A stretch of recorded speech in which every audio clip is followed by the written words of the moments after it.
I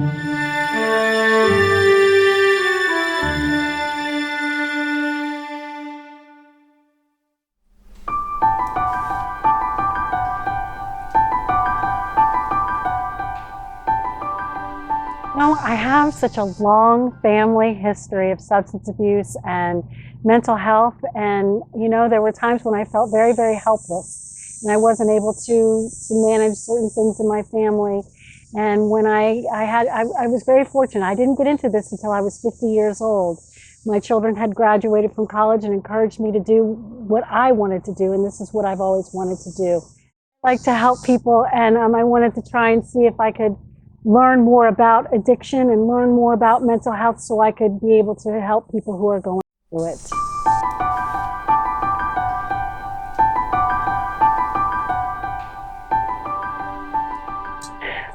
I get so excited to come into work because we have such high energy and so many talented people that are working here, that are deeply committed to working with our clients and have experiences that I learn from every single day. So I look forward to it. And plus, I love to see the clients.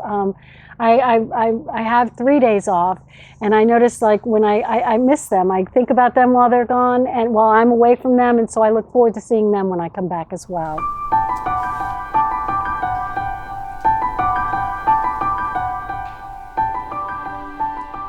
I think that I like to get to know the client, and I want them to tell me about themselves, and through that, like not putting any pressure on them, like why do you use, and why are you doing this? More like, what is your experience been? What has your life been like? And maybe there's some things in their childhood. Maybe there's some things like as an adolescent that happened to them that caused some of the insecurity and some of the reasons, or maybe there's a family history, And so I think it's important to really talk to the client and just get to know them first before we delve into, this is how we're going to treat you type of thing. And people respond differently to different things. Some people may respond beautifully to the steps, others may not. And so there's many routes to healing, right? There's not just one, there's many routes. And what we want to do, what I try to do is find the best one that fits that individual.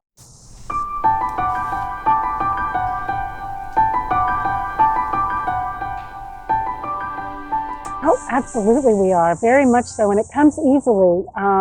We're so well supported by our clinical director and by all of our administrative staff to really just give all our clients, just everything that they need. And we like to drill down, to dig deeper, to find out, really what's the root of what's going on. And there is no time limit. If I'm not available, we have other therapists that are available, and we all get to know, we were talking about that this morning in one of our staffing meetings, that it's really important that we get to know even the ones that aren't my particular clients. We take the time to get to know everybody. So when somebody does need to talk, say like one of the other therapists isn't here, they feel comfortable coming to me and talking to me.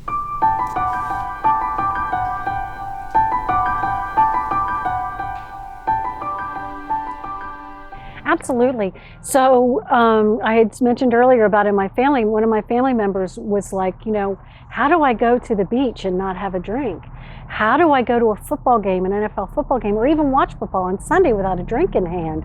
And it's about, it's very hard to visualize that when you're so used to doing it. So what you want to do is we want to give people coping skills and teach them that there are different ways that event, and maybe at first they have to avoid doing those things. At first, until you feel strong enough and you have enough coping skills that maybe you can start back gradually to doing the things that you used to love with a drink in your hand.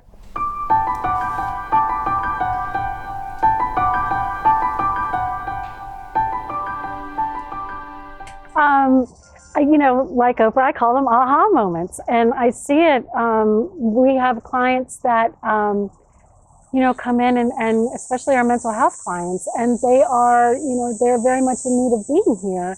And so some of them are delusional, some of them, are having difficulties, and then you can kind of see the progress after we've worked with them and medications and that, and they come around and you can really see the brightness coming through. And our people who come in for detox, and they're so sick, and then all of a sudden you see the coming out of their shell. And it means everything to me. It's why I do what I do, because I believe that as long as you're breathing, there's hope.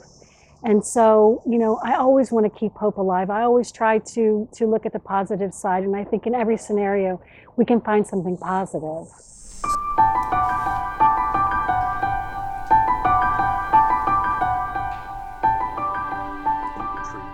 That's something I'm particularly proud of here at MPAC is our case management.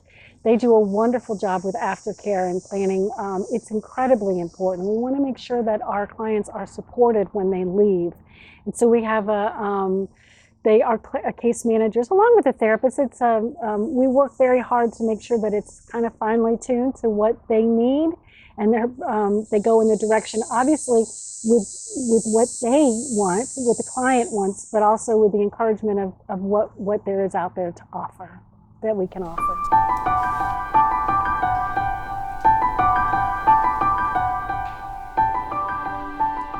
I can use my own example of my own experience with my brother. He was a heroin addict, and I did not have any knowledge. I didn't understand that he was sick, right? I thought that he could help it. I didn't understand. And so that was part of why I wanted to learn. And now, so there's plenty of options out there for the family to get their own treatment, like Al-Anon. And so they learn about what the disease is, and so you can better help and support the client, your loved one.